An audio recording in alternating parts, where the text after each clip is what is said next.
السلام علیکم ناظرین، میں ہوں آپ کی ہوسٹ زرناز گل اور آپ دیکھ رہے ہیں پروگرام ایک ملاقات وینس کے ساتھ. تو ناظرین، جیسا کہ آپ کو پتہ ہے کہ اس پروگرام میں ہر پروگرام میں ہم ایک نئی شخصیت کو آپ سے ملواتے ہیں اور ہماری اس شخصیت سے ملوانے کا آپ کا مقصد یہی ہوتا ہے کہ ان کے پلس پوائنٹ کو آپ کے سامنے رکھا جائے تاکہ آپ کو بھی ان سے سیکھنے کا موقع ملے. تو ہمارے ساتھ جو موجود ہیں آج کی شخصیت ہیں عبدالمتین، ماہر نفسیات.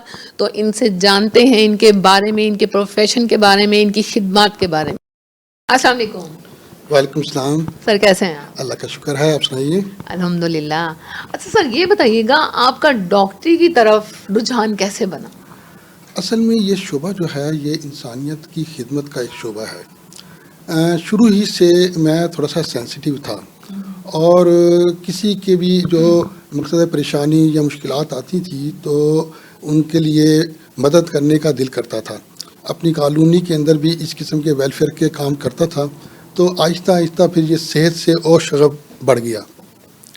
یعنی کہ میں نے اپنی جوانی کے دور میں بھی اپنے علاقے کے کچھ لڑکوں سے مل کر ایک ویلفیئر بنائی جہاں پر ہم مختلف قسم کے یعنی کہ جو نوجوان ہوتے تھے ان کے بلڈ گروپ مقصد ہے کہ چیک کرا کر اپنی لسٹ میں رکھا کرتے تھے. ایک میڈیکل مقصد سینٹر بنایا تھا جہاں پر مختلف لوگوں کو اگر کسی بھی یعنی کہ ہیلتھ کی ضرورت ہے تو لوگوں سے ہی میڈیسن اکٹھی کر کے ہم غریب لوگوں کو دے دیا کرتے تھے. مطلب شروع سے ہی آپ کا جو پوائنٹ آف ویو تھا، آپ کا جو مائنڈ تھا، وہ اس طرف آپ کا رجحان تھا؟ بالکل رجحان تھا. تو اسی رجحان نے پھر اس رجحان کی وجہ سے آپ اس فیلڈ میں آئے یا اس فیلڈ کی وجہ سے آپ کا یہ رجحان ہوا؟ اس فیلڈ کی وجہ سے بھی ہوا ہے اور میرے اندر بھی یہ ایک چیز تھی کہ لوگوں کے مسائل کو حل کرنا اور ان کے مسائل میں جس قدر میں کر سکتا ہوں اس کو میں ان کے لیے آسائش پیدا کروں، ان کی آسانی پیدا کروں. مجھے سننے کا بہت شوق تھا. یعنی کہ لوگ میرے پاس آتے تھے اپنی پریشانیاں لے کر اور کوئی نہ تو میں ان کو کوئی نہ کوئی اچھی گائیڈ لائن دے دیتا تھا. اور وہ جو گائیڈ لائن دینے کا ایک جذبہ تھا اور اس کے تحت ان کے مسائل حل ہو جاتے تھے تو اس نے مجھے جو ہے ماہر نفسیات بننے کی طرف گامزن کیا.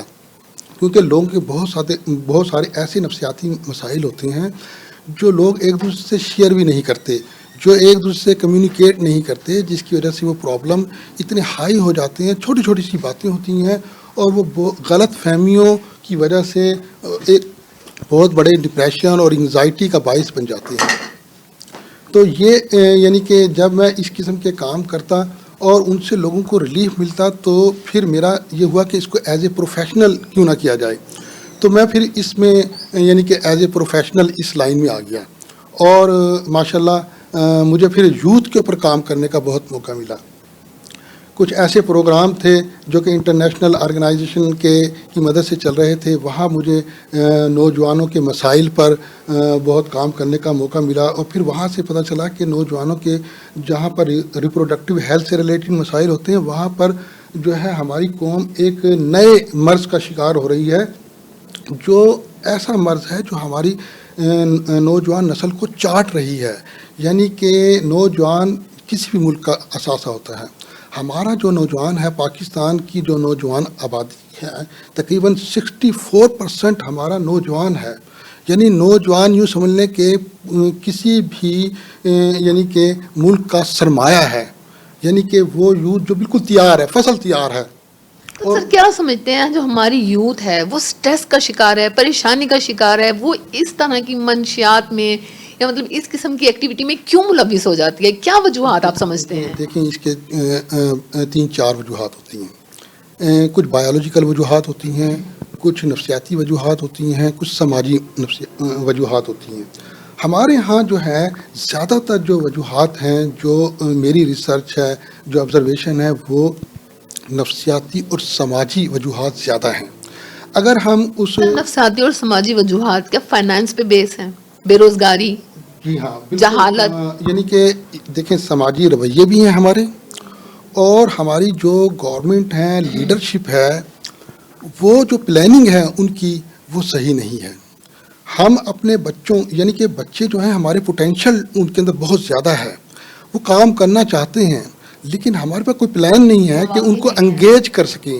یہاں تو ابھی آپ حیران ہوں گی کہ وہ بچے جو پڑھ نہیں پاتے وہ تو ایک الگ فنامنا ہے، لیکن جو بچے ہمارے یونیورسٹی تک پہنچ جاتے ہیں، کس طریقے سے ماں باپ ان کو اعلیٰ تعلیم کے دروازوں تک لے کر جاتے ہیں، وہاں پر یہ چیزیں مل رہی ہیں انہیں. سر کیا سمجھتے ہیں اس کا قصوروار کون ہے؟ یونیورسٹی میں، کالجز میں بھی یہی انوائرمنٹ ہے؟ یہ دیکھنے کو تو ہم کوئی بھی شخص اس سے آنکھ نہیں چرا سکتا، پورا معاشرہ اس کا ذمہ دار ہے. لیکن ایک ریاست اور ایک گورنمنٹ جو ہوتی ہے اس کی ذمہ داری سب سے زیادہ ہوتی ہے، کیونکہ ان کے پاس وسائل سب سے زیادہ ہوتے ہیں. میں اور آپ، جیسے آپ اپنی یہ کوشش کر رہی ہیں کہ لوگوں کو اپنے ایک مقصد ہے کہ چینل کے ذریعے معلومات دے رہی ہیں، اویئرنیس دے رہی ہیں، آپ اپنی کیپیسٹی کے اندر مدد کر رہی ہیں.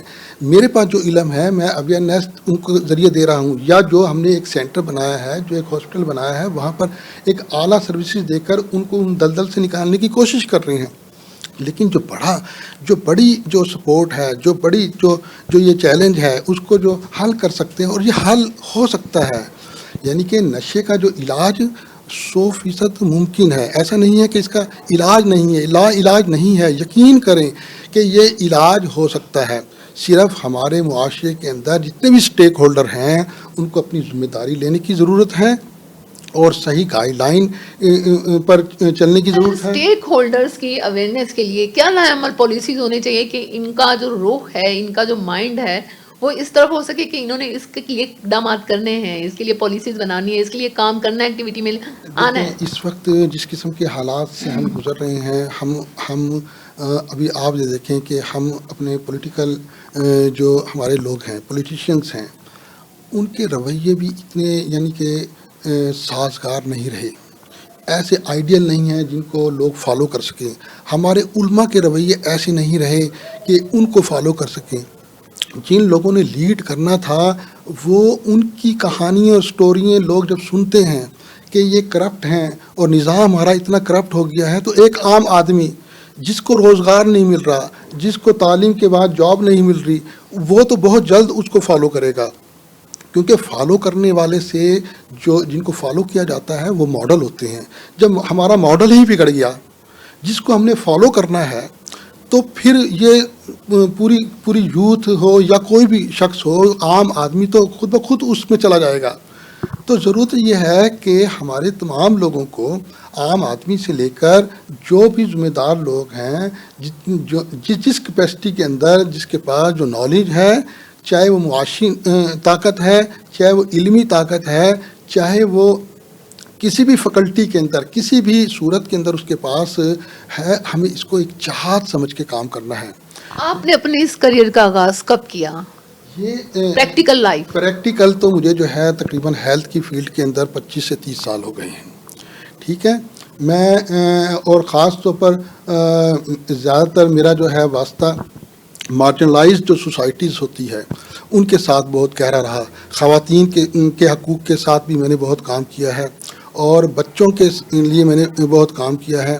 بہت ساری ایسی چیزیں ہیں جو ہمارے رویوں کے ساتھ ہے، کیونکہ ہمارا اس وقت جو ہے اگر ہم دیکھیں کہ پورا کا پورا معاشرتی جو ڈھانچہ ہے، جو ہمارا اخلاقی ڈھانچہ ہے، وہ بہت کمزور ہو چکا ہے. ہماری جو بنیادیں ہوا کرتی تھی کہ ایک دوسرے کا احترام ہوا کرتا تھا، ایک دوسرے پر ہم بھروسہ کر سکتے تھے، ایک دوسرے کو لیڈ کر سکتے تھے، وہ نہیں رہا. اب ہم انڈیویجول یعنی کہ انفرادیت کا ایسا شکار ہو گئے ہیں، ہر کوئی اپنی ذات کے اندر مگن ہے، اور ہمیں صحیح غلط کا اندازہ نہیں ہے کہ ہم کیا کر رہے ہیں. ہمیں صرف یہ پتہ ہے کہ ضروریات پوری کرنی ہے، اور معاشرے کے اندر جس طریقے سے ہمارے پاس جو چیزیں آ رہی ہیں، اس وقت ہم ایک ایسے گلوبل کا حصہ ہیں، ایک یعنی کہ پوری دنیا جو ہے اس وقت آپ کے ہاتھ میں ہے. اب دیکھو نا، ٹیکنالوجی اتنی جلدی سے چینج ہو رہی ہے. ہر بچے کے پاس جو ہے معلومات تک رسائی کا ایک ذریعہ ہے، موبائل ہے، نیٹ ہے. ہماری جو یوتھ ہے، پڑھی لکھی یوتھ ہے، کالجز یونیورسٹیز تک یہ لوگ جاتے ہیں، پڑھتے ہیں، اس کے باوجود ان کو منشیات کی سائیڈ افیکٹس کا پتہ ہونا چاہیے کہ کس طریقے سے یہ صحت کے لیے نقصان دہ ہے، آپ کی لائف کے لیے، آپ کے ماں باپ رشتہ داروں کے لیے نقصان دہ ہے. پھر یہ اس قسم کی ایکٹیویٹیز میں کیوں ملوث ہو جاتے ہیں؟ جو ہے مختلف قسم کی یعنی کہ ایکٹیویٹیز بنانے کی ضرورت ہے. اس میں دیکھیں، ہمارے جو پولیٹیکل جو سیکٹر آتا ہے، جو لوگ آتے ہیں وہ بھی گراس روٹ سے آتے ہیں، ان کے کوئی اتنی نالج نہیں ہوتی. مقصد ہے تو ہمیں مختلف جگہوں کے لیے مختلف پروگرام کرنے کی ضرورت ہے. مثال کے طور پر پارلیمنٹیرین کے لیے ہمیں ایڈوکیسی پروگرام بنانے کی ضرورت ہے کہ ان کو بھی سینسیٹائز کیا جائے. یہ فاؤنڈیشن اور ویلفیئرز کی بات کر رہے ہیں آپ یا ریاست کی بات کر رہے ہیں؟ ریاست کے جو لوگ ہیں ان کو بھی سینسیٹائز ہونے کی ضرورت ہے. دیکھیں بہت ساری چیزیں جو آ رہی ہوتی ہیں ان کو اس طریقے سے نہیں پتہ ہوتا کہ اس کو امپلیمنٹ کیسے کرنا ہے، اس کے کیا پروگرام بنانے ہیں.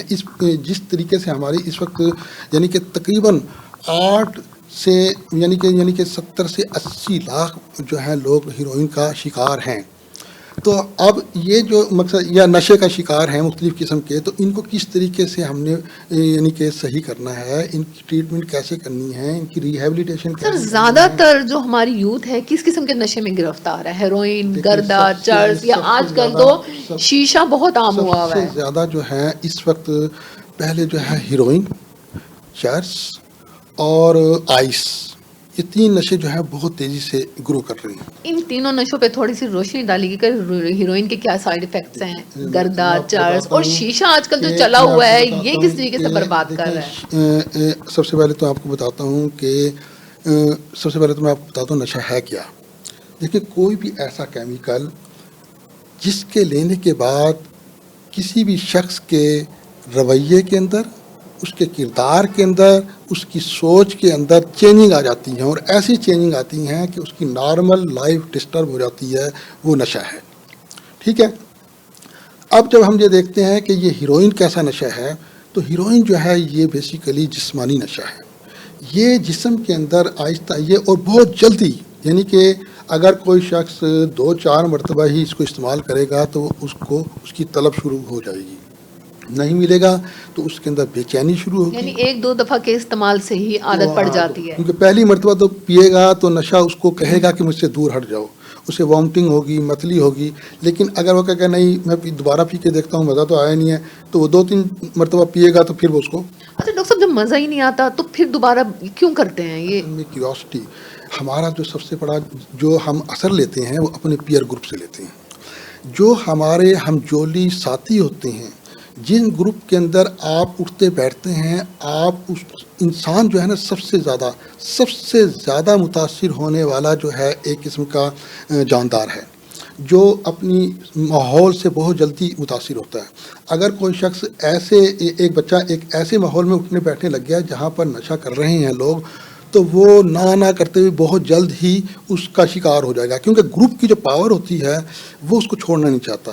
گروپ کے ساتھ جو انجوائے کرتا ہے، گروپ سے اس کو ایک طاقت ملتی ہے، وہ نہیں چاہتا کہ میں تنہا ہو کے کمزور ہو جاؤں. اور پھر اس کے اندر وہ دیکھتا ہے کہ جو لوگ نشہ کر رہے ہیں وہ پاورفل ہیں، ان کے انداز، ان کے اٹھنے بیٹھنے کے، تو بہت جلدی متاثر ہوتا ہے. تو اور پھر اس سے وہ کرمنل ایکٹیویٹیز کی طرف بھی چلے جاتے ہیں لوگ. تو یہ جو صحبت ہوتی ہے نا اس کا بہت زیادہ اثر ہے. ہیروئن کے نشے پہ آپ تھوڑا ہاں، ہیروئن کا نشہ یہ ہے کہ جب ہیروئن پیتا ہے تو آہستہ آہستہ اس کے مقصد جو کیمیکل ہے اس کے برین کے اندر اور اس کے خون کے اندر رچنا شروع ہو جاتا ہے اور اپنی جگہ بنانا شروع کر دیتا ہے، اور پھر آہستہ آہستہ اس کی مقدار بڑھتی چلی جاتی ہے. شروع میں تو جو نشہ لے رہا ہوتا ہے ایک بچہ 1-2 سال تک تو گھر والوں کو نہیں پتہ چلتا، کیونکہ اس کی روٹین اتنی زیادہ خراب نہیں ہوتی کہ گھر والے سمجھیں کہ پتہ نہیں یہ عجیب حرکتیں کر رہا ہے یا عجیب ہو رہا ہے کچھ. تو وہ یعنی کہ اس کو ٹائم کے اوپر کنٹرول ہوتا ہے، مقدار کے اوپر بھی کنٹرول ہوتا ہے، جگہ پر بھی کنٹرول ہوتا ہے. یعنی جگہ سے مراد یہ ہے کہ وہ چھپ کر کوئی ایسی جگہ جہاں کسی کو پتہ نہ چلے. مقدار اتنی ہوتی ہے کہ اس سے اس کی عام زندگی متاثر نہیں ہو رہی ہوتی. اور اسی طریقے سے مقصد ہے کہ وہ پھر آہستہ آہستہ اس کی مقدار بڑھ جاتی ہے اور پھر ایکٹیویٹیز اس کی چینج ہونا شروع ہو جاتی ہیں. یعنی کہ روزانہ رات کو گھر دیر سے آنا، ایک مخصوص ٹائم پر نکل جانا اور آ کر سو جانا، دن میں یعنی کہ دیر سے اٹھنا، اگر پیسے مانگنا، پیسے بار بار طلب کرنا، نہ دینا تو لڑائی جھگڑا کرنا. کیونکہ وہ لڑائی جھگڑا کیوں کرتا ہے؟ جب نشہ لینے لگ جاتا ہے اور نشہ نہیں ملتا تو اس کے جسم کے اندر توڑ پھوڑ ہوتی ہے، جنہیں وہ تروڑ کہتے ہیں، ہم ویڈرول سمٹم کہتے ہیں. اس میں یہ ہوتا ہے کہ اس کے جسم میں بہت زیادہ بے چینی اور دردیں ہوتی ہیں. اتنی دردیں ہوتی ہیں کہ وہ برداشت نہیں کر سکتا. یعنی کہ اس درد کا احساس وہی جان سکتا ہے، عام آدمی اس درد کو محسوس نہیں کر سکتا. ٹھیک ہے. بہت زیادہ دردیں ہوتی ہیں. اسی طریقے سے آنکھوں سے پانی آنا, ناک سے پانی آنا, اور مختلف قسم کے یعنی کہ غصہ, چڑچڑاپن, نیند نہیں آتی, بھوک ختم ہو جاتی ہے, وزن تیزی سے گرنا شروع ہو جاتا ہے, اور بس پھر ایک وقت آتا ہے کہ وہ صرف ایک ہی کام کرتا ہے. اس کو یہ ہوتا ہے کہ نشہ لے آئے اور جب آ گیا ہے تو اس کو ختم کر لے, اور پھر وہ سوچتا ہے کہ کیسے لانا ہے. اس کے لیے روزانہ وہ ایک کہانی گھڑتا ہے. کبھی آپ سے پیسے لے گا, کبھی وہ ایموشنل بلیک میل کرے گا, کبھی وہ غصے کرے گا, کبھی اگر کوئی کہہ دے کہ بھی گھر والوں کو کہہ دے کہ یار آپ کے بچوں کو کہیں دیکھا کہ اس طرح کر رہا تھا, اور ماں باپ اگر اس سے پوچھتے ہیں تو وہ کہتا ہے کہ آپ کو مجھ پر اعتبار نہیں ہے, آپ فلاں کی بات مانتے ہیں, اپنے بیٹے پر اعتبار نہیں ہے, تو بلیک میل کرتا ہے. اور اس چیز کو بھی ایسے کرتا نہیں, وہ تو میں دوائی لے رہا تھا, یہ تو بس میری طبیعت خراب تھی اس لیے میں دوائی لے رہا ہوں, کوئی ایسی چیز نہیں ہے, آپ اعتبار کریں. تو 2 سال 3 سال تو وہ ایسے گزار دیتا ہے, ماں باپ کو پتہ ہی نہیں چلتا. پھر اس کی روٹین بہت زیادہ ہو جاتی ہے, پھر اسے نہ جگہ پر کنٹرول رہتا ہے, نہ مقدار پہ کنٹرول رہتا ہے, اور اس طریقے سے جو ہے وہ پھر بہت زیادہ بڑھ جاتا ہے. اسی طریقے سے جو چرس ہوتی ہے, چرس ٹاپک کا سلسلہ جاری رکھیں گے, لیکن لیتے ہیں چھوٹی سی بریک اور ملتے ہیں بریک کے بعد. Venus group of companies. کیا آپ اپنے مالی اہداف تک پہنچنا چاہتے ہیں تو فکر مند ہونے کی کوئی ضرورت نہیں, کیونکہ وینس گروپ آف کمپنیز آپ کے لیے ایک ایسا پلیٹ فارم ہے جہاں آپ اپنے مالی اہداف تک بآسانی پہنچ سکتے ہیں. ہم دنیا بھر میں اپنی خدمات فراہم کر رہے ہیں. کموڈٹی مارکیٹ میں مہارت کے ساتھ ساتھ ہم اپنی پیشہ ورانہ پر عزم خدمات کے ساتھ بڑھتی ہوئی مارکیٹ میں زندہ رہنے میں آپ کی مدد کرتے ہیں. ہمارا اعتماد مارکیٹ کے خطرات کو کم کرنا ہے, جس کا نتیجہ آپ قابل ذکر منافع کماتے ہیں. وینس کسٹمر کیئر سپورٹ 24 گھنٹے مفت مشاورت فراہم کرتی ہے اور ہموار عمل کے لیے ہمارے پارٹنرز کی مدد کرتی ہے. تو آج ہی ہماری ویب سائٹ پر رجسٹر ہوں اور منافع کمانا شروع کریں. Welcome back. عبد المتین صاحب ہمارے نفسیات ہمارے ساتھ موجود ہیں, جہاں سے گفت و شنید کا سلسلہ ٹوٹا تھا. دوبارہ شروع کرتے ہیں, ان سے بات کرتے ہیں. ہم بات کر رہے تھے ہیروئن کے نشے کی, اس کے سائیڈ افیکٹس کی. اب ہم آگے بڑھتے ہیں اور چرس کے نشے کے متعلق ان سے پوچھتے ہیں کہ اس کے کیا سائیڈ افیکٹس ہیں. جی ڈاکٹر صاحب, اس کے بارے میں آپ کیا کہیں؟ اصل میں یہ چرس جو ہوتی ہے ہمارے ہاں بہت زیادہ چرس کا استعمال آج سے نہیں ہے, کافی عرصے سے ہے. اکثر ڈرائیور حضرات تو یہ لیتے ہی ہیں, کیونکہ وہ لانگ مقصد ہے کہ ٹریولنگ کرتے ہیں اور دن رات یعنی کہ انہوں نے ٹریولنگ کرنی ہوتی ہے, تو لمبے عرصے کے لیے وہ چرس لے لیتے ہیں. لیکن یہ چرس جو ہے اس کو کہتے ہیں کہ دماغی نشہ ہے. یہ سب سے زیادہ برین کے اوپر مضر اثرات چھوڑتا ہے. کچھ لوگ ہوتے ہیں, کچھ پرسنٹ, بہت چھوٹی قلیل پرسنٹ, جن کو اتنا یعنی کہ متاثر نہیں کرتی یہ چیز. لیکن زیادہ تر جو چرس جو ہے ہمارے دماغ کو آہستہ آہستہ سائیکوسس کی طرف لے جاتا ہے. سائیکوسس سے مراد یہ ہے کہ یہ ذہنی مرض کی طرف لے جاتا ہے, اور اس میں اس قسم کے اوہام پیدا کر دیتا ہے جس میں وہ شک شبہ اس کا بڑھ جاتا ہے لوگوں کے بارے میں, اپنی فیملی کے بارے میں, اور غصہ بے تحاشا ہو جاتا ہے, یہاں تک کہ وہ توڑ پھوڑ قتل و غارت کرنے سے بھی باز نہیں آتا. کئی مقصد ہے کہ مریض ہمارے اس حالت میں آتے ہیں کہ گھر والے جو ہیں ڈرے اور سہمے ہوئے ہوتے ہیں. والدین یعنی ماں تک کے پر چھری اٹھا لیتے ہیں, انہیں قتل ذبح کرنے کے لیے تیار ہو جاتے ہیں, ذہنی طور پر اتنا معاف ہو جاتے ہیں. ان کو ایسی آوازیں سنائی دینے لگ جاتی ہیں جو عام طور پر ریئل اس میں نہیں ہوتی, ایسی چیزیں دکھائی دینے لگ جاتی ہیں جو ریئل نہیں ہوتی. یعنی کہ وہ ایک یعنی کہ ہم اس کو یعنی کہ جیسے شیزوفرینیا ایک قسم کی بیماری ہے, اس قسم کی بیماریوں کا شکار ہو جاتا ہے. کوئی بائی پولر کا شکار ہو جاتا ہے, مختلف قسم کے نفسیاتی عوارض کا شکار ہوتا ہے. یعنی کہ یہ ذہنی طور پر زیادہ اثرات چھوڑتی ہیں, اور اس کی وجہ سے پھر وہ جو لوگ ہیں ان سے قتل و غارت بھی ہو جاتی ہے, اور گھر میں توڑ پھوڑ یعنی کہ غصے میں ان کو سجائی نہیں دیتا کہ وہ کیا کریں, کیا کر سکتے ہیں. اتنی طاقت آ جاتی ہے کیونکہ برین کے اندر بھی مختلف قسم کے ہارمون ہمارے کام کر رہے ہوتے ہیں. جب ان کا بیلنس بگڑتا ہے تو پھر ظاہر ہے کہ نفسیاتی قسم کے مسائل پیدا ہو جاتے ہیں, اور ان میں بے تحاشا طاقت آ جاتی ہے. یعنی کہ ایک آدمی میں یوں سمجھنے کہ 3-4 آدمیوں سے زیادہ طاقت آ جاتی ہے, عام لوگ اس کو سنبھال بھی نہیں سکتے. تو بہت سارے ایسے معاملات کے اندر جب ہم مریض کو لے کر آتے ہیں تو ہمارے یہاں جو لوگ چرس کا نشہ کرتے ہیں وہ زیادہ خطرناک ہو جاتے ہیں.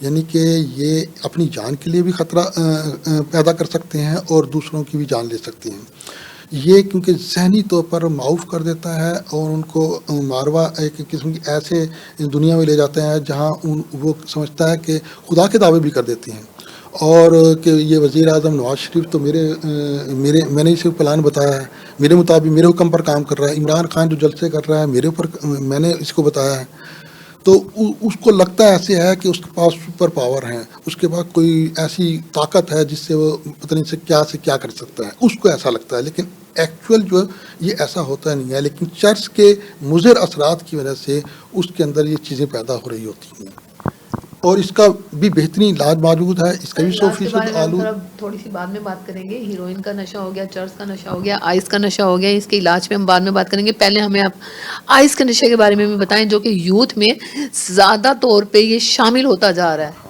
یہ آئس جو ہے ابھی یہ جو ہماری یہ جو کمنگ یہ ریسنٹ ایئر گزرے ہیں اس کے اندر یہ بہت زیادہ مقبول ہوا ہے، اور افسوس تو یہ ہے کہ یہ ہماری یونیورسٹیز تک پہنچ گیا ہے. ہمارے تعلیمی ادارے جو کہ جہاں پر ہماری یعنی کہ آبیاری ہوتی ہے قوم کی، ہماری قوم تیار ہوتی ہے، وہاں پر یہ قوم جو ہے یعنی کہ بکھر رہی ہے. یہ جو ہے یہ نشہ جو ہے ذہنی اور جسمانی دونوں طور پر جو ہے انسان کو یعنی کہ انسان کے اوپر مضر اثرات چھوڑتا ہے. اس کے اندر جو ہے یعنی کہ ذہنی طور پر بھی مختلف قسم کے یعنی کہ وہی اوہام اور سائیکوسس قسم کے خیالات اور سائیکوسس ہو جاتا ہے، اور جسمانی ذہنی اور جسمانی یہ دونوں طور پر یعنی کہ متاثر کرتا ہے. کیا چیز یوز ہوتی ہے، مطلب کون سا مقصد ہے مختلف قسم کے کیمیکل ملا کر جو ہے وہ آئس بنائی جاتی ہے. تو جس طریقے سے کرمنل لوگ اپنے پیسے کے لیے مختلف تجربات کرتے رہتے ہیں، وہ بھی اس قسم کے تجربات کرتے رہتے ہیں، تو اس میں مختلف قسم کے کیمیکل ملا کر آئس بنائی جاتی ہے، اور وہ جو ہے انسان کے لیے بہت ہی مضر ہے. اور خاص طور پر اس سے لوگ جو اسی طریقے سے کوکین ہوتی ہے، کوکین وغیرہ بھی ایسی ہے کہ کوکین پینے کے بعد بھی سائیکوسس ہوتا ہے، اور اس میں جو ہے آنکھیں کھل جاتی ہیں، نیند نہیں آتی، 2 دن 3 دن لوگ جاگتے رہتے ہیں. کئی اچھے بھلے لوگوں کو ہم نے دیکھا ہے. اور افیم، یہ افیم تو نشوں کی ماں ہے. افیم جو ہے سب سے پرانا نشہ ہے، اور اگر اس کی ہسٹری لی جائے تو جب سے انسان ہے یہ نشے ساتھ ساتھ چل رہے ہیں. اور اس وقت پہلے جو ہے دور کے اندر جو ہے ایک عبادت کے دوران لوگوں کو مقصد وجد میں لانے کے لیے اور اس طرح استعمال کیا کرتے تھے، تھوڑا سکون ہو جاتا تھا. ماں باپ بھی بچوں کو سلانے کے لیے یا سکون کرنے کے لیے افیم لیتے تھے، کیونکہ اویئرنیس نہیں تھی نا. اویئرنیس جیسے جیسے آ رہی ہے اسی طریقے سے لوگوں کو پتہ چل رہا ہے کہ یہ تمام چیزیں دیکھیں، کوئی بھی چیز ہے عام. میں آپ تو افیم کی بات کر رہے ہیں، میں آپ کو کہہ رہا ہوں کہ پیناڈول کا بھی نشہ ہوتا ہے، جو پین کلر میڈیسن ہے ان کا بھی نشہ ہوتا ہے. بہت سارے ہمارے پاس مریض ایسے آتے ہیں جو سرجری کے دوران مختلف قسم کی پین کلر اور انجیکشن یوز کرتے ہیں، اور پھر خود سے کرنا شروع کر دیتے ہیں، اور پھر اس کے عادی ہو جاتے ہیں. ہمارے پاس ایسے ایسے لوگ آتے ہیں کہ انجیکشن لگا کر ان کے پورے جسم کی وین بند ہو جاتی ہیں. انجیکشن نشے کے انجیکشن لگا کر، یعنی کہ وہ میڈیسن میں یوز ہوتی ہیں. سرجری کے دوران بہت سارے ایسے انجیکشن ہیں جو استعمال ہوتے ہیں، لیکن کیونکہ ہمارے ہاں یہ ایک سب بغیر پرسکرپشن کے اس طرح کی دوائیاں دینا تو الاؤ نہیں ہے. اس چیز پہ کوئی چیک اینڈ بیلنس نہیں ہے، کوئی روک تھام نہیں ہے. ہاں میں نے آپ کو بتایا تھا کہ ہمارے ہاں سماجی رویے ہی ایسے ہیں کہ ہم ذمہ دارانہ رویے نہیں ہیں. ضرورت یہ ہے کہ ہمارے ہاں لوگوں کے اندر ذمہ دارانہ اور ہیلتھی رویے پیدا کیے جائیں، اس قسم کے پروگرام بنائے جائیں جس سے ہماری قوم، ہمارے بچے ذمہ دارانہ رویوں کے حامل ہوں، اور اپنی اپنی جگہ پر ہم اپنی ذمہ داری کا ثبوت دیتے ہوئے ان چیزوں پر عمل نہ کریں جس سے کہ ہم، کیونکہ جلدی راتوں رات امیر بننے کے سلسلے میں بھی بہت سارے غلط کام ہو رہے ہوتے ہیں. تو یہ کئی جو مریض ہمارے پاس آتے ہیں جن کی حالانکہ ان کی ہسٹری کوئی صحبت نہیں ہوتی کہ وہ نشہ ایسے لوگوں میں بیٹھتے ہوں کہ جو نشہ کرنے والے لوگ ہیں، وہ سرجری میں جاتے ہیں، سرجری کے دوران جو ہے وہ انجیکشن لینا شروع کر دیا یا پین کلر لینا شروع کر دیا. کیونکہ ہمارے رویے یہ ہیں کہ ہم ڈاکٹر کے پاس بار بار جاتے نہیں ہیں، فالو اپ کے لیے نہیں جاتے، کیونکہ بہت ساری دوائیں جس طریقے سے شروع کرائی جاتی ہیں ڈاکٹر نے اپنے حساب سے آہستہ آہستہ اس کو کم کرنا ہوتا ہے. یکدم اگر چھوڑیں گے تو ایک دم جھٹکا لگے گا اور بندہ سمجھتا ہے کہ پتہ نہیں کیا ہوا، وہ لے لے گا. تو ہمارے ہاں خود سے لے لیتے ہیں. جب لیتے رہتے ہیں تو وہ میڈیسن جگہ بنانا شروع کر دیتی ہے اور پھر اس کی ایڈکشن ہو جاتی ہے. ایک انجیکشن سے 2 3 4 لوگ ہمارے پاس آتے ہیں, اتنی یعنی کہ جسم میں خول بنے ہوتے ہیں, بونز کے اندر خون بنے ہوتے ہیں, ان کے یعنی کہ زخم ہوئے ہوتے ہیں, گلے ہوتے ہیں ہاتھ. انجیکشن جو ہے وہ نشہ لینے کا ایک روٹ ہے, یعنی کہ ہیروئن بھی انجیکشن کے تھرو لے سکتے ہیں. باقی نشوں سے کس طرح سے ڈفرینٹ ہے, خطرناک نشہ؟ خطرناک میں نے آپ کو یہی بتایا کہ یہ اس کے اندر کیونکہ دونوں چیزیں ہیں. یہ جسمانی طور پر بھی انسان کو یعنی کہ ہلاک کرتا ہے اور ذہنی طور پر بھی بہت زیادہ متاثر کرتا ہے. تو یہ دونوں طریقے سے, کیونکہ ایک چرس تو صرف ذہنی طور پر کر رہی ہے, ٹھیک ہے, جسمانی طور پر اس کو تروڑ نہیں ہوتے, کسی قسم کے دردیں شردیں نہیں ہوتی, کوئی ایسی چیز نہیں ہوتی. لیکن آئس پینے والا جو ہے وہ دونوں اس سے گزر رہا ہوتا ہے, پورا جسم اس کو اور بہت تیزی سے اثر کرتا ہے, بہت تیزی سے اثر کرتا ہے. یعنی کہ کچھ نشے آہستہ آہستہ اثر کرتے ہیں, یہ بہت تیزی سے اثر کرتا ہے اور آسانی سے ہر جگہ دستیاب ہے. اب آپ دیکھیں کون سی ہماری ایسی جگہ ہے جہاں نشہ نہیں مل رہا. نشہ آسانی سے نوجوانوں کو مل رہا ہے اور پھر وہ اپنے جس گروپ میں بیٹھتے ہیں وہاں وہ کرتے ہیں اور اسی طریقے سے پھر وہ اپنی تعلیم سے دور ہو جاتے ہیں. اچھا ڈاکٹر صاحب, عام طور پر دیکھا گیا ہے کہ جو لوگ نشہ کرتے ہیں ان کا پوری ٹانگ, انگوٹھا, جسم پہ بہت خطرناک قسم کے ناسور زخم بن جاتے ہیں. تو یہ بند ہو جاتے ہیں کہ ان کا کوئی علاج بھی ہے یا یہ علاج کرواتے کیوں نہیں, یہ علاج ہو نہیں سکتا؟ میں آپ کو بتاتا ہوں کہ اصل میں نشہ لینے کے جو ہے مختلف طریقے ہیں. نشے کو جو ہے جیسے ہیروئن ہوتا ہے, پنی کے اوپر سگریٹ میں بھر کر بھی وہ لیتے ہیں اور پنی کے اوپر بھی لیتے ہیں. نشے کو آپ ناک کے ذریعے سونگھ بھی سکتے ہیں, سنف بھی کر سکتے ہیں, کسی بھی نشے کو. ہاں, ہیروئن کا بھی کر سکتے ہیں, کوکین کا بھی کر سکتے ہیں, آئس بھی کر سکتے ہیں. یعنی کہ اور ایک روٹ ہوتا ہے انجیکشن کے تھرو, کیونکہ مطلب یہ سارے نشے انجیکٹ بھی کر سکتے ہیں. یہ نشے لینے کے طریقے ہیں. یعنی کہ ایک طریقہ یہ ہے کہ سگریٹ کے ذریعے یا پنی کے ذریعے لے رہے ہیں, وہ ذرا آہستہ آہستہ اثر کرتا ہے, اس کا اثر باڈی پر آہستہ ہوتا ہے. جو ناک کے ذریعے سونگھتے ہیں وہ ڈائریکٹ دماغ کے اندر اس کا اثر جاتا ہے اور بہت جلدی اس کا اثر ہو جاتا ہے. اور جو انجیکشن کے تھرو لیتے ہیں وہ سب سے زیادہ, کیونکہ فوری آپ کے بلڈ میں شامل ہو جاتا ہے, لیکن سب سے خطرناک انجیکشن کے تھرو ہے. کیونکہ جب یہ نشہ لیتے ہیں تو نشے والا تو اپنے آپ کو سنبھال ہی نہیں سکتا, نہ اس کو پتہ ہوتا کہ سرنج صاف ہے, نہ اس کو پتہ ہوتا ہے کہ یہ انفیکٹڈ ہے. اور وہ آپس کے اندر, جیسے آپ ہمارے ہاں رواج ہوا کرتا تھا کہ حکا بیچ میں اور سارے شیئر کر رہے ہیں, اس طریقے سے ایک سرنج بھر کر سرنج آپس میں شیئر کرتے ہیں. تو شیئرنگ میں پھر یہ ہوتا ہے کہ اگر مثال کے طور مجھے کوئی بیماری ہے اور میں جب لگا کر آگے ٹرانسفر کروں گا تو میری بیماری بھی آگے ٹرانسفر ہو جائے گی. اسی طریقے سے بہت ساری بیماریاں, خاص طور پر آپ کا ہیپاٹائٹس بی, سی, HIV, یہ اس طریقے سے پھیل رہی ہیں. اور پھر انفیکشن کی وجہ سے ان کی تمام نسیں, رگیں, وین ساری بند ہو جاتی ہیں, کلاٹنگ ہو جاتی ہے, یہاں تک کہ ان کو یعنی کہ موقع ملتا ہے تو یہ ان کو پتہ چل رہا ہے کہ ہماری آنکھ کے پاس ایک رگ باقی, وہاں بھی لگا لیں گے جسم کا. اور بعض اوقات تو یعنی کہ ڈائریکٹ جو ہارٹ میں جاری ہوتی ہیں وہاں پہ لگا لیتے ہیں اور غلط طریقے سے لگا لیتے ہیں, پٹھوں میں لگا لیتے ہیں یا کسی نرو میں لگا دیتے ہیں جس سے فالج ہو جاتا ہے, فالج کا شکار ہو جاتے ہیں. انفیکشن ہو جاتی ہے کیونکہ سرنج جو ہے سٹلائز نہیں ہوتی, اس لیے وہ انفیکشن بڑھتے چلے جاتے ہیں. اس کی وجہ سے ان کے ہاتھ پاؤں اپنے زخم دیکھے ہوں گے, گلنا سڑنا شروع ہو جاتے ہیں. سر ان زخموں میں تکلیف نہیں ہوتی, پین نہیں ہوتا ہے, مطلب دیکھیں نشہ جب نشے کی بات کرتے ہیں تو نشہ جو ہے ایک قسم کا انسان کو سون کر دیتا ہے. نشہ کرنے کے بعد ان کو تکلیف نہیں ہوتی, یہ جب نہیں ملتا, جب نشہ ان کو نہیں ملتا تو تکلیف ہوتی ہے. اس کا کوئی علاج ہے؟ اس کا علاج ہے, کیوں نہیں علاج ہے, ان کا تو 100% علاج ہے. ہمارے ہاں وہی میں نے آپ کو بتایا تھا. آپ کا جو کلینک ہے, ہاسپٹل ہے, یہاں پہ ایسے لوگوں کا علاج ہو رہا ہے جن کے مطلب اسکن گل سڑ جاتی ہے, زخمی ہو جاتی ہے؟ بالکل, یہاں پر بہت سارے ایسے پیشنٹ آتے ہیں اور آئے ہیں جن کی فالج کے ساتھ بھی آئے ہیں, یعنی چل نہیں سکتے تھے لیکن ماشاءاللہ وہ چل کر گئے ہیں. اور یعنی کہ مختلف ڈاکٹر نے ان کو کہہ دیا تھا کہ ان کی ٹانگ کٹے گی, لیکن وہ صحیح ہو گئے, چلے ہیں. اسی طریقے سے یعنی کہ زخم وغیرہ وہ صحیح ہوگی, ان کی جو ہے اسکن بالکل ٹھیک ہو گئی, انفیکشن ختم ہو جاتے ہیں. نشے کی طرف آ جاتے ہیں. نشے کے تو عادی مجرم ہوتے ہیں جو یوتھ ہماری نشے کا عادی ہو جاتی ہے. اس کے علاج پہ آپ روشنی ڈالیں کہ ان کا علاج کس طریقے سے ممکن ہے. عام تاثر یہی ہے کہ کمروں میں بند کر دیا جاتا ہے, ظلم کیا جاتا ہے, تو اس حوالے سے بھی والدین ذرا پریشان ہوتے ہیں علاج کرواتے ہیں. کیونکہ بہت ساری چیزیں ہیں نا, جب ہم اویئرنیس نہیں ہوگی اور مت ہوں گی مختلف چیزوں کے بارے میں, تو پھر ہم ایسا ہی سوچتے ہیں. یعنی کہ یہ جو علاج ہوتا ہے نا, کیونکہ یہ نشے کا مریض اور نفسیات کا مریض اپنے آپ کو مریض نہیں سمجھتا.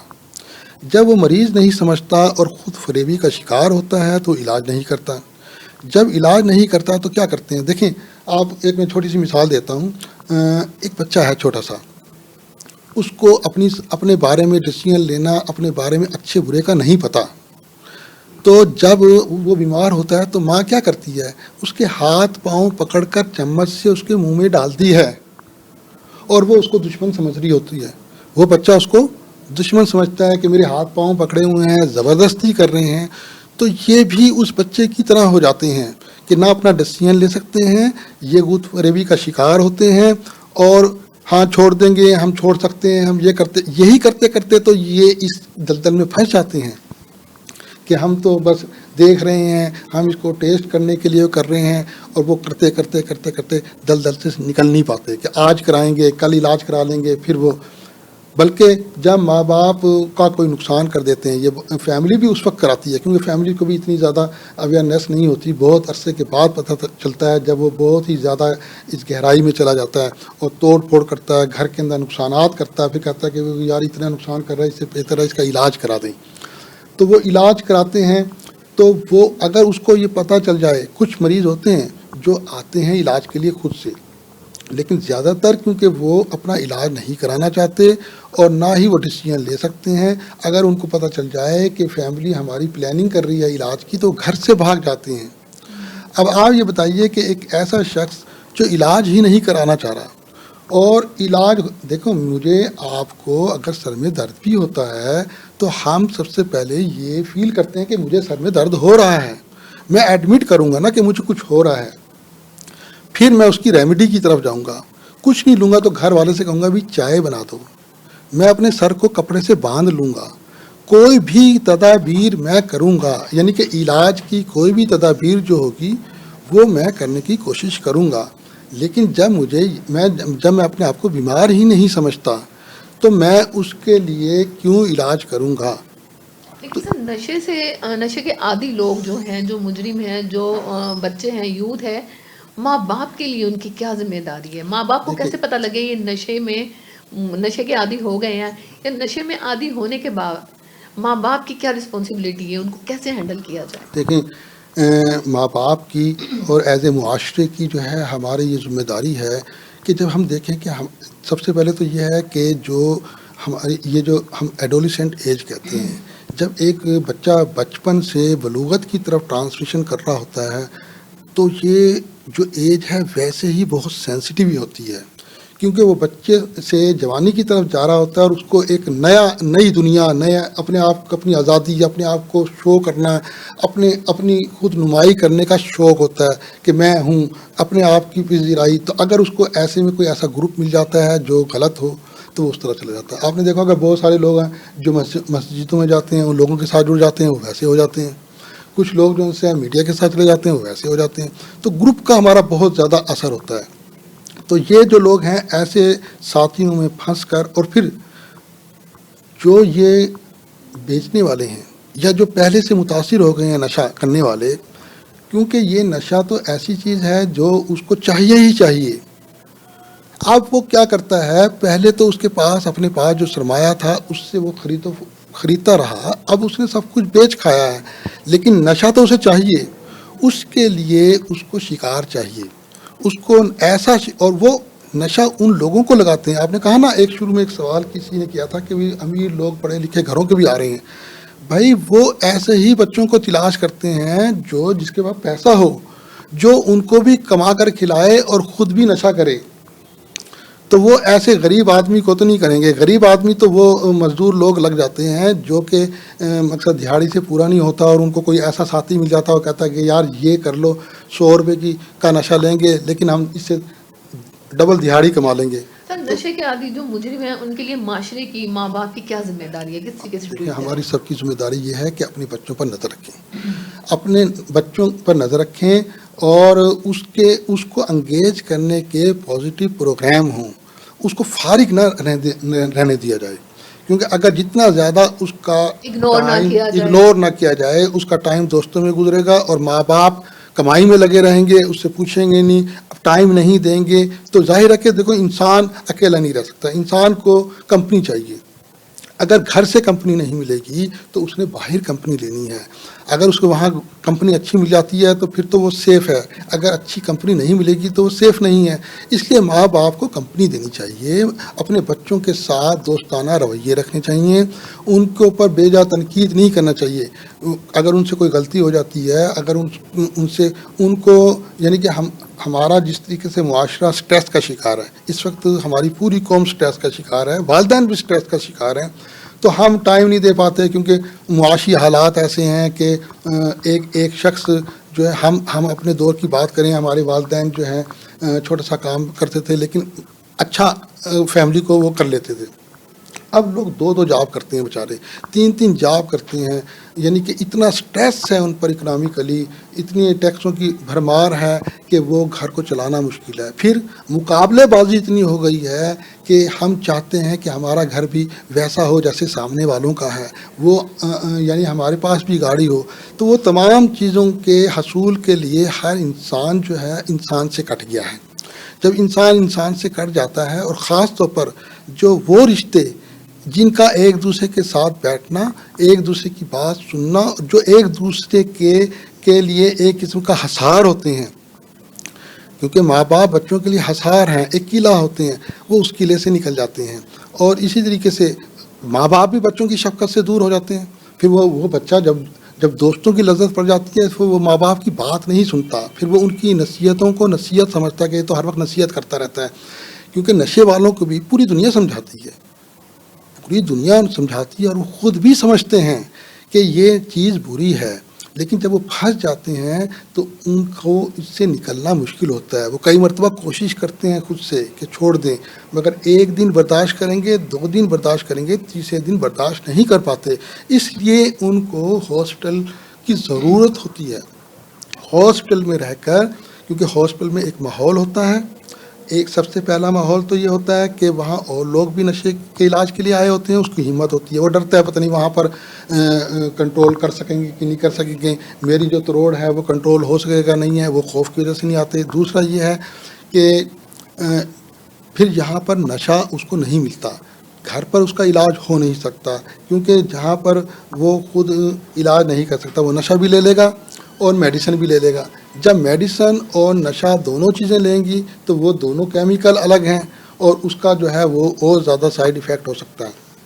اس لیے اس کو ایک ایسی جگہ پر رکھا جاتا ہے, ایک ایسے ریہیبلیٹیشن سینٹر میں رکھا جاتا ہے جہاں پر ایک پورا پروگرام ہوتا ہے. وہاں پر ان کی کاؤنسلنگ بھی ہوتی ہے, ان کے ساتھ سائیکالوجسٹ جو ہیں ماہر نفسیات بات چیت بھی کرتے ہیں, پھر ان کے کیسے لگے, کیا ہوا, پھر وہ دیکھتے ہیں کہ ماں باپ اور ان کے آپس کے ریلیشن شپ کیسی ہے.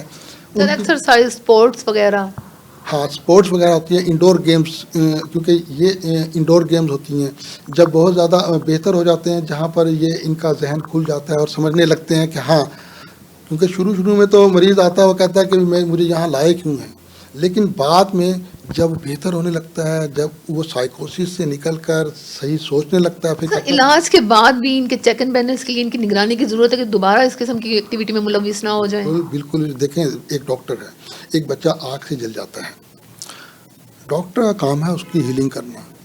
اس کی ایجنسی ہے وہ برن جو جگہ تھی اس کی وہ ہیلنگ کر دی. اب اس کو آنکھ سے کون روکے گا, ڈاکٹر تو ہر وقت اس کے پیچھے نہیں دوڑ سکتا نا. اس کو سب سے پہلے تو اس ماحول سے بچانا ہے, اس گروپ سے بچانا ہے. کیونکہ آپ عام طور پر اپنا مشاہدہ کر لیں کہ ہمارے ہاں بہت سارے لوگوں کو شوگر ہوتی ہے. ہمارے روایت ہے کہ گھر میں جائیں گے چائے کا پوچھیں گے, اب وہ کہتا ہے بھائی مجھے شوگر ہے, ہم کہتے ہیں یار کچھ نہیں ہوتا, تھوڑی سی مٹھائی لے لے, او یار کچھ نہیں ہوتا. ایڈجسٹ کر کر ہم اس کو تھوڑی بہت شوگر دے دیتے ہیں. اب وہ تو وہ بھگتتا ہے نا کہ شوگر لینے کے بعد اس کو کیا ہوتا ہے. اسی طریقے سے یہ اپنے دوستوں میں جب جاتے ہیں یہ پہلے نہ کرتے ہیں، لیکن پریشر اتنا ہوتا ہے، وہ کہتے ہیں ہم تمہارے سے پیسے مانگ رہے ہیں. خاص طور پر وہ جس کا کلائنٹ ٹوٹا ہے، جس گاہک کا کلائنٹ ٹوٹا ہے اور نشہ لیتا تھا، وہ تو فوری سے تلاش کرے گا. وہ کہے گا بھائی بہت اچھا مال آیا ہوا ہے، تو لے لے. کہنے گا میرے پاس پیسے نہیں ہیں، میں نے چھوڑ دیا. یار کچھ نہیں ہوتا، ایک دفعہ لینے سے کیا ہوتا ہے، تو لے لے، میں آپ سے کوئی پیسے لے رہا ہوں. بس وہ جب لے لیتا ہے تو پھر تو اسے گھر کی چیزیں بھی بیچنی پڑیں تو کرے گا. اچھا ڈاکٹر صاحب، 25 سالہ پریکٹیکل لائف میں اس تجربے کی روشنی میں آپ اپنی یوتھ کو کیا پیغام دینا چاہیں گے؟ دیکھیں یوتھ کو پروگرام میں یہ دینا چاہتا ہوں کہ جو پازیٹیو سرگرمیاں ہیں، سپورٹ ہے، یعنی کہ ایسے کام کے اندر اپنا ایک مشن بنائیں. اپنے ہمارے نوجوانوں کو نوجوان ہمارے بہت اچھے ہیں. میں بتاتا ہوں کہ یہ جو نشہ کرنے والے ہیں یہ ہمارا سرمایہ ہے. یہ کوئی ماں کے پیٹ سے نشہ تو کر کے نہیں آئے، یہ بالکل صحیح تھے، لیکن ایک موقع ایسا آیا جہاں یہ پھنس گئے اور نشے میں لگ گئے. تو اسی طریقے سے دیکھیں میں نوجوانوں کو سب سے پہلے تو یہ کہتا ہوں کہ جتنے بھی نشے ہیں، اور خاص طور پر اگر آپ کو ایسے دوست ایسے گروپ ملتے ہیں، آپ قطعی ان گروپ کا حصہ نہ بنیں. اور چھوٹی سی چیزیں ہیں، دیکھیں یہ جو دو لفظ ہوتے ہیں ہاں اور نہ، دیکھنے میں تو یہ دو لفظ ہیں، لیکن اس کا جو استعمال ہے اگر ہم پراپر اس کا استعمال کر لیں تو بہت ساری چیزوں سے بچ جاتے ہیں. ہم کیا کرتے ہیں کہ ہاں کی جگہ نہ کر دیتے ہیں اور نہ کی جگہ ہاں کر دیتے ہیں. جہاں کہیں ان کو یونیورسٹی میں، محلے کے لیول پر، مدرسے کے لیول پر، دوستوں کے لیول پر کہیں بھی ایسے لوگ ملتے ہیں، وہ ان سے ایک تو دور رہیں. ٹھیک ہے، کیونکہ اصل میں نوجوان بچوں میں کیوریاسٹی بہت زیادہ ہوتی ہے، کسی بھی نئی چیز کے بارے میں جاننا، تجسس بہت زیادہ ہوتا ہے. اس لیے وہ اس قسم کے لوگوں کی بات، کیونکہ اور یہ باتیں بنانے والے بہت ماسٹر ہوتے ہیں، تو اپنے اس میں لے لیتے ہیں بچوں کو. تو میں بچوں کو کہتا ہوں کہ نوجوانوں کو بیٹا آپ جو ہیں ہمارے پاکستان کا بہت بہترین سرمایہ ہے، اور آپ سے نہ صرف آپ کے والدین کی امیدیں ہیں، ہماری پوری قوم کی امیدیں ہیں. آپ ہمارا کل ہیں. تو آپ کو یہ چاہیے کہ آپ اپنے لیے ایسی سرگرمیوں اور ایسے دوستوں کا انتخاب کریں جو مثبت ایکٹیویٹیز کے اندر شامل ہوں، نہ کہ ایسے لوگوں کے ساتھ آپ میل جول بڑھائیں جو کہ اس قسم کی یا نشے کی ایکٹیویٹیز کے اندر یعنی کہ پھنسے ہوئے ہوں. تو یعنی کہ یہ نہیں کہ بھی آپ ہو سکتا ہے کہ آپ سوچیں کہ اس کی بہتری کے لیے اس کا ساتھ دے رہے ہیں. بہتری کے لیے ساتھ دے رہے ہیں تو آپ منظم ہو کر دیں، اکیلے نہ اس کا ساتھ دیں، کیونکہ اکیلے جو ہیں وہ آپ ٹریپ ہو جائیں گے اس کی باتوں میں. اگر آپ کوئی ایسی سوسائٹی بناتے ہیں، کوئی ایسا گروپ بناتے ہیں اور پھر لوگوں کو ان کو گائیڈ کرتے ہیں، ہاسپٹل کی طرف لے جاتے ہیں، وہ مدد کرنا تو بہتر ہے، اس کو انگیج کرتے ہیں. لیکن اگر آپ اکیلے سے کوشش کرتے ہیں کہ میں اس کو صحیح کر لیتا ہوں، میرا کزن ہے، فلاں ہے، تو آپ خود بخود آہستہ آہستہ آپ کو کھینچ لے گا، آپ اس کو نہیں کھینچ سکیں گے. تو ان سے بچنا چاہیے. ماں باپ کو چاہیے کہ بچوں کی ہر ایکٹیویٹی پہ نظر رکھیں، ان کے ساتھ بہتر ریلیشن شپ رکھیں، اور ان کا اعتماد جو ہے یعنی کہ بحال کریں، اپنے اوپر بھی اعتماد بحال کریں، اور ان کو شک کی نظر سے نہ دیکھیں. ان کو اچھے برے کی باتیں بتائیں، تمیز بتائیں، اور اس طریقے سے نہیں بتائیں کہ ان کو آپ، کیونکہ ہم کیا کرتے ہیں، ہم کسی کو جب بتا رہے ہوتے ہیں تو نصیحت ناسے بن جاتے ہیں.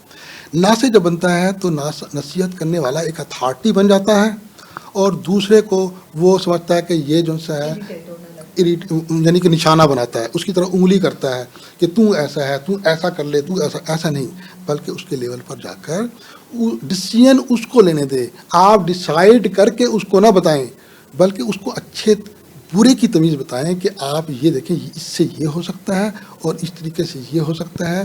اچھے ریلیشن شپ ہوں، ٹائم دیں فیملی کے ساتھ، یعنی کہ والدین ٹائم دیں. اسی طریقے سے اساتذہ کو چاہیے کہ ان کے ساتھ صرف یعنی کہ ایک ایسا رشتہ نہ ہو کہ صرف یعنی کہ ان کے ساتھ ایک استاد اور شاگرد کا جو بہترین رشتہ ہوتا ہے، جو والد کا متبادل رشتہ ہوتا ہے، اس طریقے سے دیکھے کہ یہ بچے صرف ہمارے وہ نہیں ہے کہ اس سال آئیں اگلے سال چلے جائیں گے، کوئی تعلق نہیں ہے. وہ تعلق دیکھو اچھا استاد جو ہوتا ہے اور اچھے شاگرد کا تعلق پوری زندگی رہتا ہے.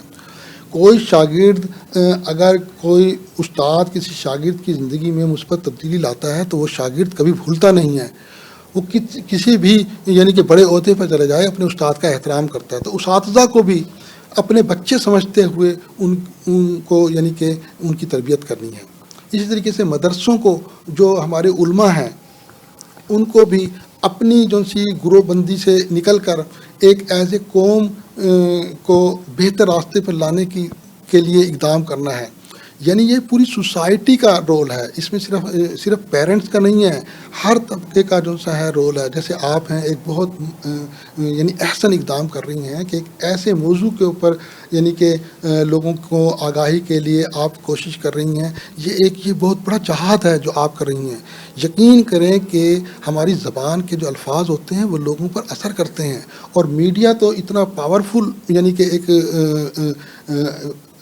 ٹول ہے جو کہ انسان کے ذہنوں کو بہت جلدی یعنی کہ اس پر اچھے یا منفی یا مثبت اثرات چھوڑ سکتا ہے. اور ماشاءاللہ آپ اس بات کی مبارکباد کے مستحق ہیں. میں آپ کو آپ کے جذبے کو سراہتا ہوں. یہ جو آپ کوشش کر رہی ہیں اور یہ آپ کے اندر کی آواز ہے جو آپ اس قسم کے مشکل کاز کے اوپر نکلے ہوئے ہیں. اور یقین کریں کہ ایک فیملی بھی اس سے اگر نکل آئے گی تو آپ سمجھیں کہ آپ نے ایک دیپ نہیں جلایا، آپ نے پوری قوم کو بچا لیا. کیونکہ یہ جو نشہ ہے پوری فیملی کو کھا جاتا ہے. یہ بیماری صرف ایک شخص کی بیماری نہیں ہوتی. اگر کوئی شادی شدہ لڑکی ہے اس کی زندگی اجیرن ہو جاتی ہے بیچاری کسی نشے سے. اور خاص طور پر میں ایسے والدین سے بھی مقصد ہے کہ التماس کروں گا کہ جو اپنی بچیوں کی شادی کرنا چاہ رہے ہوتے ہیں وہ بہت زیادہ اس چیز کے بارے میں معلومات لیں. اور اگر انہیں پتہ چلے کہ کوئی بچہ نشے کے اندر ہے کبھی بھی اپنی بچی کا رشتہ نہ کریں، چاہے وہ امیر ترین ہو. آپ یہ دیکھیں غریب ہے، خوددار ہے، محنتی ہے، اس سے کر دیں. وہ زیادہ بہتر ہے بجائے اس کے کہ وہ نشہ کرتا ہو اور وہ اس قسم کی علت کا شکار ہو. کیونکہ وہ اپنے آپ کو بھی اپنی جائیداد کو بھی کھا جائے گا اور وہ بچی بھی جو ساری زندگی جو ہے نا اور اس کے بچے بھی بیچارے آگے اس سے متاثر ہوں گے. بہت شکریہ ڈاکٹر صاحب، آپ نے اپنا قیمتی ٹائم دیا اور ہمیں نشے کے بارے میں اتنی آگاہی دی. آپ لوگوں کا بھی آپ نے اتنے اچھے موضوع کو اپنے پروگرام کا حصہ بنایا اور اپنا قیمتی ٹائم نکالا. Thank you, bundle of thanks. جی ڈاکٹر متین صاحب ماہر نفسیات ہمارے ساتھ موجود تھے. ان سے ہم نے بات کی نشے کے متعلق. انہوں نے آگاہی دی کہ نشہ کیا ہے، نشے کے سائیڈ ایفیکٹس کیا ہوتے ہیں، نشے کا علاج کیسے ممکن ہوتا ہے، اور نشے کے عادی لوگوں کے لیے معاشرے کی اور ماں باپ کی کیا رسپانسبلٹیز ہو سکتی ہیں کہ انہیں کس طریقے سے خدمات سر انجام دینی چاہیے. جڑے رہیے گا ہمارے ساتھ، دیکھتے رہیے وینس نیوز، اور اپنی میزبان زرناز گل کو اجازت دیجیے. اللہ حافظ. پاکستان زندہ باد.